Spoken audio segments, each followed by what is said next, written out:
Welcome back to my course Aspects of Biochemical Engineering.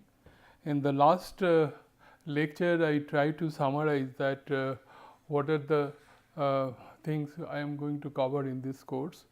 And again, let me tell you that initially we will be discussing about the microbiology and biochemistry of the biological processes.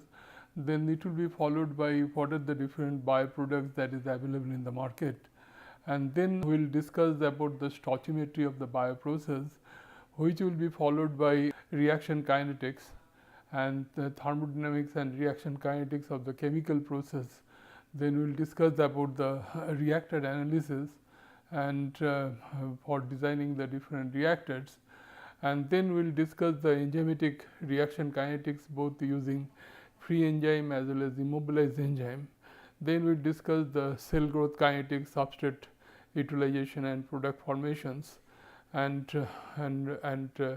this will be followed by transport phenomena of the different biological processes, and ultimately that we are going to discuss that what are the different downstream processing we have in this particular biochemical process.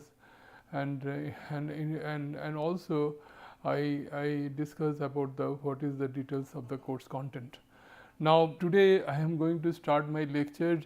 I start with microbiology because microbiology is a very important topic, because I told you that biochemical system, such a unique system, that is from one substrate we can get a number of products, and here we want to change the microorganism. So little bit detailed information of microorganism may be useful to all of you. So if you look at this, first let us discuss about the characteristics of the living system, because how it differs from that of non-living system. The first thing that we have with this system, they are very sensitive to the environment, because I can give the example that if we are also living beings, and if we increase the temperature of the room at 45 degrees centigrade or 50 degrees centigrade, we cannot stay here. So immediately we try to go out of the room. So similarly, that same thing happened with the microorganism. They are very sensitive to the temperature, sensitive to the pH, sensitive to the environmental conditions. So this is one very important properties of the living system. The next is the acclimatization. What do you mean by acclimatization? Because I can work at 45 degrees centigrade. If slowly my room temperature increases after several days, and now my body will withstand that particular temperature. So a time will come, but we can work in this. I can give an example. The astronaut, those who are going to the exploration work in the that in the moon and other planets, that that they're supposed to withstand the high temperature, and so they pass through all these acclimatization processes. I can give another example. Suppose we have an infection, and we in the day-to-day life, and we take some antibiotics, and same infection, if it occurs afterwards, the same dose of antibiotics may not be withstand, because your organism are quite withstand with that particular dose. So acclimatization is a very common property of the living system. Then metabolism, because I told you in the last class that in the living system we have metabolic pathways, and through these metabolic pathways we get the different type of metabolites. As for example, we all know that that glucose is a kind of energy source, and glucose, when it's passed through this Embden-Mayer pathway, it produces the pyruvic acid, and then it passes through the TCA cycle. It produces that carbon dioxide and water. So in process we develop some kind of that energy molecules like ATP, NADH, and that we use as per our body requirement. The another important property of the living system is the reproduction, because they reproduce. That this is the major difference between the living and non-living system. Living organisms, they can reproduce, but non-living system cannot reproduce. And another important properties of this is the waste generation. All living system, they generate some kind of waste. That is the kind of property of the living system. So now question comes, what is the classification of these living organisms? Whatever microorganisms we have, first let me tell you what do you mean by microorganism. Microorganism, that means those are microscopically visible, because if you want to, if you see under our naked eyes, we will find just like a powder. But if you see under the microscope, then we will see that what is the size and shape of that particular organism is. That is, we call it microorganism. And microorganism, broadly, it can be divided into two different class. One is called prokaryotes and other is eukaryotes. Now, prokaryotes, you can see that in the prokaryotes we have archaea, we have bacteria, and this is archaea, this is called archaeobacteria, and bacteria we have eubacteria, because most of the bacteria fall under this category, and this archaea is usually available in some wastewater treatment process or some lagoon and other things it is available. Now, eukaryotes, we have eukaryote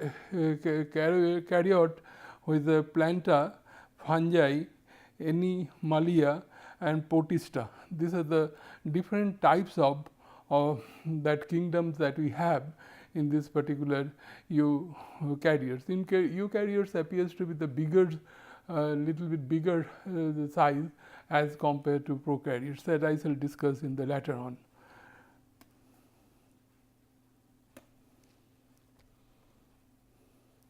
Now, question come that what is the difference between all these classes, that I talk about the bacteria, then I talk about the archaea, then we talk about the eukarya. Now, say if you look at the cell type, this is called prokaryotes, this is also, this I told you, this is also prokaryote and this is eukaryote.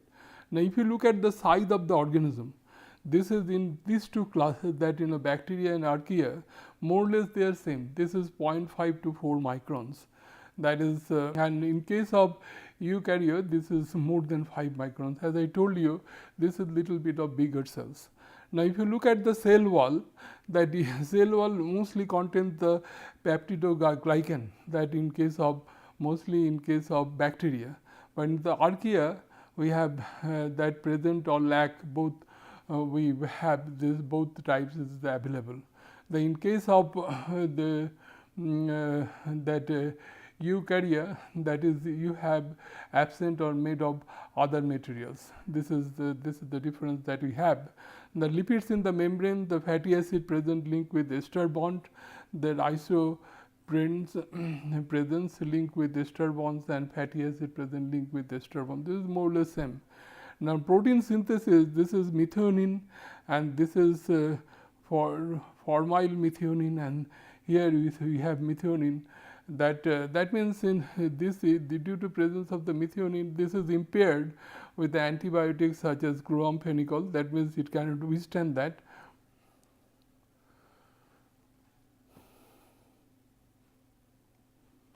And that in case of this archaea, this is impaired with antibiotics such as chloramphenicol, but it is most in case of eukarya, this is most not impaired by the antibiotics such as chloramphenicol. This is how their basic difference. Now, here I want to say, as the genetic material is concerned, it contains the small circular chromosomes, and here also small circular chromosomes and plasmids, histone like protein presence, and here complex nucleus. This is very important with more than one large, and linear chromosome and histone is presence. Now, if you look at the RNA polymerase, this is very simple, and both the Archaea and Eukarya, this we have in complex in nature. If you look at locomotion, this has simple flagella, gliding, and gas vesicle. Then here Archaea you have simple flagella, gas vesicle, and in case of Eukarya, this is you have complex flagella, cilia, legs, fins, and wings. And habitat is the long range of this is in the environment is largely available, and usually only the extreme environment the Archaea is available, and wide range environment is also this Eukarya also available. Typical organisms are eubacteria and cyanobacteria in case of bacteria, methane producing bacteria I told you, and halobacterium and also extreme thermophiles that includes in the Archaea. And in case of Eukarya, we have algae, protozoa, fungi, plants, and animals. This is the broad class, this is the difference of the different organisms that we have.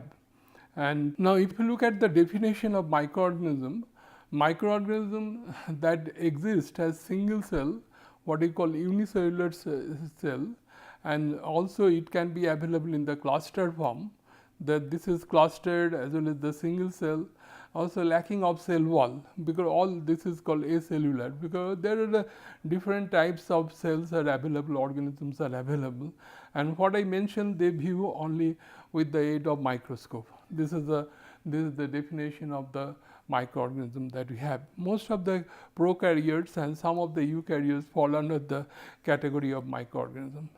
Now, Antony van Leeuwenhoek, this is the father, he is the father of microbiology, first discovered the microsome by using the compound microscope.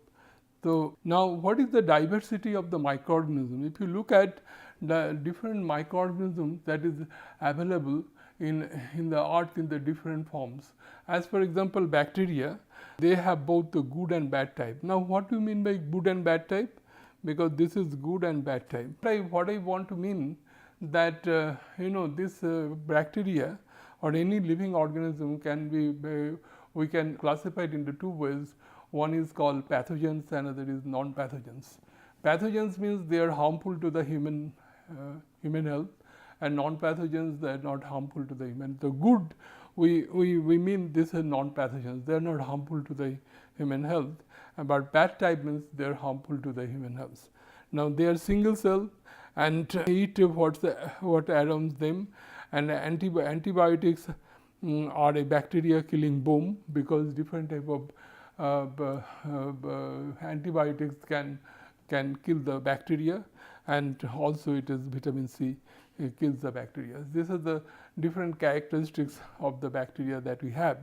Then if you come to the virus, virus really that has little role to play in the bioproduct formation process, but this comes on the classification of microorganism, but it is only bad, because we don't find anything good in it. Bad means they are mostly the pathogenic. They are parasite. Parasite means they grow on the host organism, and then their vitamin C kills. Then fungi, this is largely used by the industry, mold and yeast. This mold and yeast is largely used by the industry. I can give the example that for citric acid producing industry, we use the Aspergillus niger for the production of citric acid. Now, in the penicillin production industry, we use the Penicillium chrysogenum. Though these are this we consider as a mold. But if you consider yeast, it has also several applications. We have food yeast and we have fodder yeast. Food yeast has some nutritional value. Particularly if you look at this baker's yeast, that is largely used for the bread making industry, and fodder yeast mostly used as the animal feed. Algae, nowadays a lot of application in the industry that this is used as a food, as a source of protein, as for the production of biodiesel, and also for it has some kind of therapeutic values. Now, we have this protozoa also does not have much of industrial application as per bio industries are concerned. They are multicellular and found everywhere. The Archaea, they survive in the extreme climate environmental condition. If you look at the size and shape of the microorganism, as I and this size, this is mostly varies, that is if you look at this is 0.01 microns to 20 microns. This is the average size that we have. This is the microorganism that we present. Now, let us give you some kind of pictorial view of this microorganism. Now, this is called eukaryotic cells. I told you the size of the eukaryotic cell is much higher. This is 15 to 20 microns. Virus is smaller, very tiny particles. This is 20 to 200 nanometer. And your prokaryotic cells, the bacteria usually varies from 1 to 3 microns. So, this is the eukaryotic cells. Only the speciality is that they have defined nucleus. What the prokaryotic cells, they do not have a nucleus. And this is the virus, how it looks, and this is the prokaryotic cells, how it looks. Now, here we have given some elaborate picture. This is the virus, and these are the cyanobacteria. This cyanobacteria has a lot of industrial application, particularly for increase the fertility of the soil, because they have nitrogen fixation property, and this also some cyanobacteria also as used as a source of proteins. Now, you have fungi. I told you that fungi has also a lot of application in the industry, that I have given the example of citric acid and penicillin producing industry. Then we have algae. Algae has also is used in different places for the nowadays the biodiesel is considered as a very good source as a substitute of the fossil fuel. So, then and algae plays the very microalgae plays vital role there. Then bacteria also we have several applications, particularly streptomycin production. We use the bacteria streptomyces for the production of streptomycin. So, we have bacteriophage, this kind of virus that we have. Now, let me give you the detailed information of this different organisms. So, if you look at the bacteria, that is mostly abundant, this is available in the nature, and it is the single cell prokaryotes. This is called single cell prokaryotes, and then it displays the variety of shape and size. This is 0.5 to 5 microns. Now, you can see it. This is coccus. It looks like sphere. You can see like this, and coccus small that spherical shape. We have diplococci, two spherical shape is there. You can say then we have coffee bean shape in pairs, and this also there. This is rod shape. It looks like this, and cocci bacilla. It looks like this. Now we have. I want to tell you streptococci. This is largely available. This is they're in a chain formations. You can see it here. This is chain formation, and this is the micrococci or streptococci. This is a cluster of cells that spheres that we have. Then spore forming, you can say that inside this there is the spores. The spore they can withstand the adverse conditions, and this is the streptomyces mold-like structure. It looks like that, and this is the vibrios. It is like this, and this spirilla. This looks like under the microscope, and it looks like this is the spirochete. This comprises of peptidoglycans. This is in the cell wall.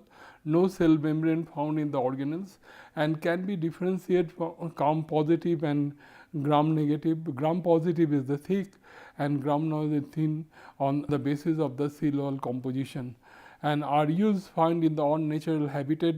Examples are E. coli, streptococcus. Then we have staphylococcus, then clostridium, etc.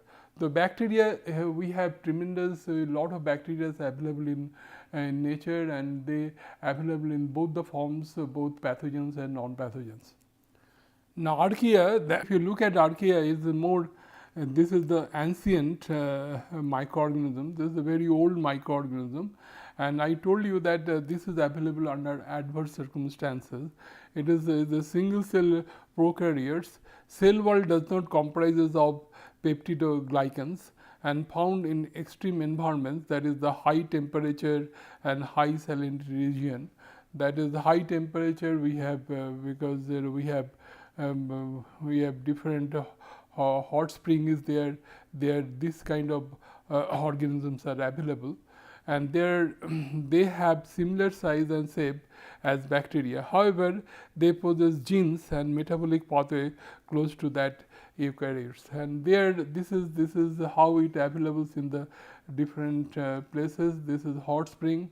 This is thermoproteus that is available. Halobacterium, they are available in the high salt containing water.